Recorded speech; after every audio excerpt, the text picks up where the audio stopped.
Top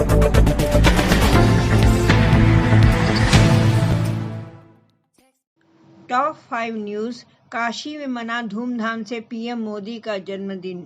विपक्ष ने भी अनूठे ढंग से दी पीएम को जन्मदिन की बधाई। पितृपक्ष के अंतिम दिन श्राद्ध तर्पण कर पितरों को दी गई अंतिम विदाई।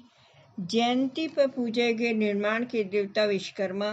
काशी में नहीं रुक रही है कोरोना की रफ्तार, आज आए 141 मरीज।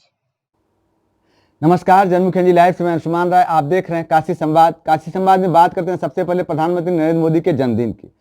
प्रधानमंत्री नरेंद्र मोदी के जन्मदिन के अवसर पर भारतीय जनता पार्टी कार्यकर्ताओं, पदाधिकारियों और मंत्रियों के द्वारा नगर में विविध आयोजन किए गए।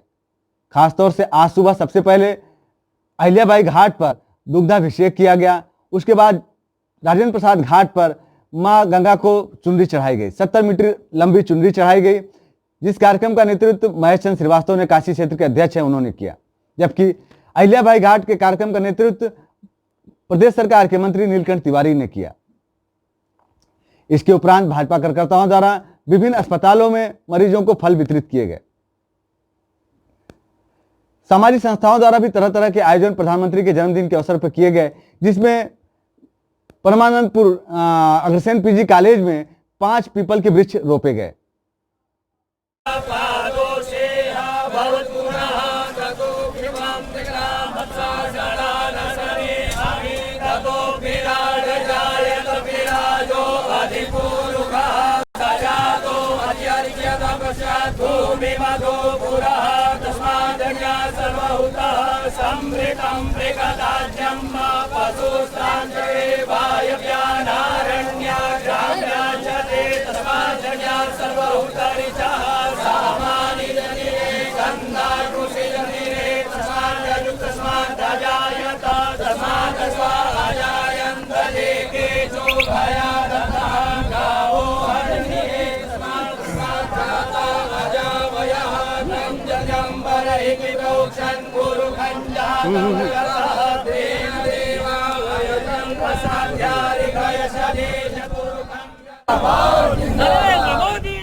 इधर विपक्ष द्वारा भी पीएम नरेंद्र मोदी को जन्मदिन के अनूठे तरीके से बधाई दी गई।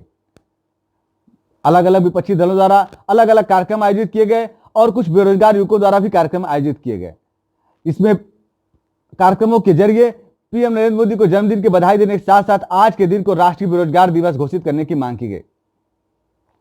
सबसे पहले संपूर्ण संस्कृत विद्यालय में संस्कृत संरक्षण मंच के द्वारा शुद्ध बुद्धि यज्ञ का आयोजन किया गया, जिसमें भगवान से प्रार्थना की गई कि प्रधानमंत्री नरेंद्र मोदी को बेरोजगारी दूर करने के लिए सद्बुद्धि दे।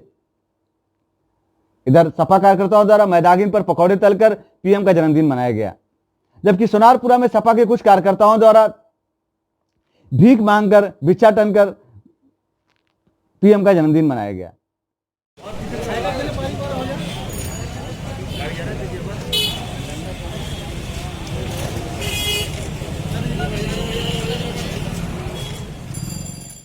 जबकि इधर कुछ बेरोजगार युवकों द्वारा मुंह पर कालिख पोतकर ताली थाली बजाकर पीएम को जन्मदिन की बधाई दी गई और कहा गया कि देश में बढ़ती हुई बेरोजगारी से देश के मुंह पर कालिख पूत रही है, इसलिए उन्होंने अपने मुंह पर कालिख पोतकर पीएम को जन्मदिन की बधाई दे रहे हैं।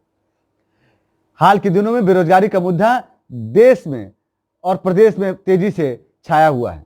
आज के दिन लोग राष्ट्रीय रोजगार दिवस घोषित करने की मांग को लेकर ट्विटर पर सुबह से ट्रेंड करा रहे हैं। अब बात करते हैं पितृ विसर्जन की। पितृ विसर्जन के आखिरी दिन लोगों ने श्राद्ध तर्पण कर पितरों को याद किया और उन्हें विदाई दी। इस दौरान घाट और तालाबों नदियों के किनारे लोगों की श्राद्ध तर्पण के लिए काफी भीड़ उमड़ी हुई थी। विश्वकर्मा जयंती के अवसर पर आज नगर में विविध आयोजन किए जा रहे हैं।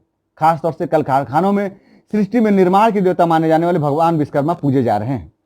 इस दौरान कल कारखानों में कामकाज बंद रहता है। आमतौर पर विश्वकर्मा जयंती पर सार्वजनिक अवकाश रहता रहा है, लेकिन प्रदेश सरकार द्वारा सार्वजनिक अवकाश गत वर्ष से स्थगित कर दिया गया है, जिसको लेकर विश्वकर्मा समाज द्वारा आंदोलन भी चलाया गया। चलते चलते कोरोना की अपडेट। कोरोना के मामले लगातार बढ़ते जा रहे हैं। वाराणसी में कोरोना के मामले 11,000 को पार कर गए हैं। कल 200 के करीब मामले आने के बाद आज सुबह 141 नए कोरोना पॉजिटिव मामले सामने आए। सबसे सटीक और विश्वसनीय खबरें पाने के लिए सब्सक्राइब करें जनमुख NG लाइव को।